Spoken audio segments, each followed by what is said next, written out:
RC Command leads the way. Nick here with a special Tech Tuesday. I know we haven't done very good at getting y'all your Tech Tuesdays here this year. It's been a very busy year for RC Command, that's for sure. Keeping up with the races and school and everyday life has definitely made me choose some things over others, and but no regrets, and I couldn't be more happy with how this year has turned out. So better late than never. Hanging out here, Christmas time. Just had a little spare time and started putting together the 2020 race rig here, the Standard Buggy, built by Sam Dube up in Canada at RC Faboratory.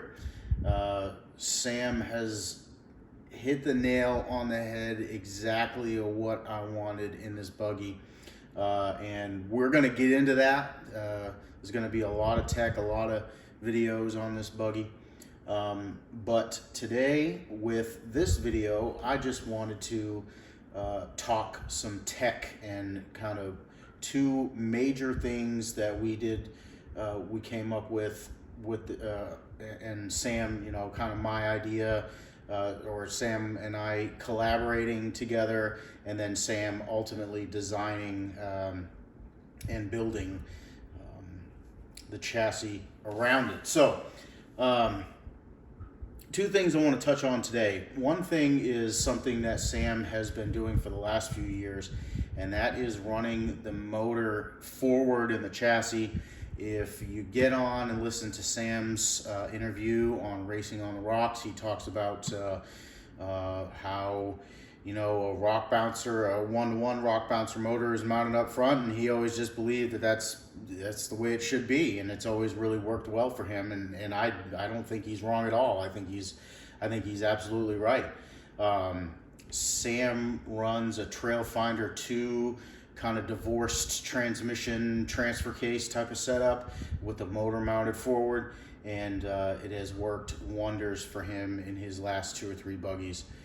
Correct me if I'm correct me on that, Sam, in the comments if you don't mind, on how many buggies you built with it that way. So I wanted to take that and combine it with my feeling that it doesn't get any stronger as far as transmission / transfer case goes to having the 3-gear setup that comes in the Wraith and the SCX-10-2, I believe, is the same transmission too. You RC guys, correct me on that if I'm wrong in the comments, please. I feel that it doesn't get any stronger. There's less moving parts. You know, there's no couplers to go bad. There's you know, it's pure brute strength. And so what I kind of challenged Sam to do, and he knocked it out of the park here, was to build a mount so we can mount the electric motor forward and low in the chassis, which he did beautifully, and the other thing too that Sam doesn't do is he doesn't rely on any skids. So this is what I'm talking about here. If you look here, this isn't based off of a Wraith. It's not based off a Bomber. This is straight RC Faboratory here, and you can see he used there. Every single piece of tubing that's on this buggy is there for a reason. It serves a purpose, and that's why we named this buggy the Standard. We wanted this to be a 100% race machine. There is nothing in this build that was done because we thought it would look cool, or because we thought you know, it would make it look like a one-to-one bouncer. I mean, obviously that's the goal as well, because that's part of the rules. But you know, every single thing that Sam put into this is for a reason.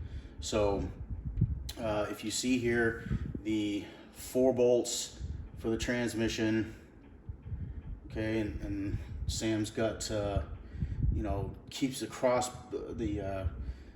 crossbars all up and out of the way, all tucked, all gusseted and super strong.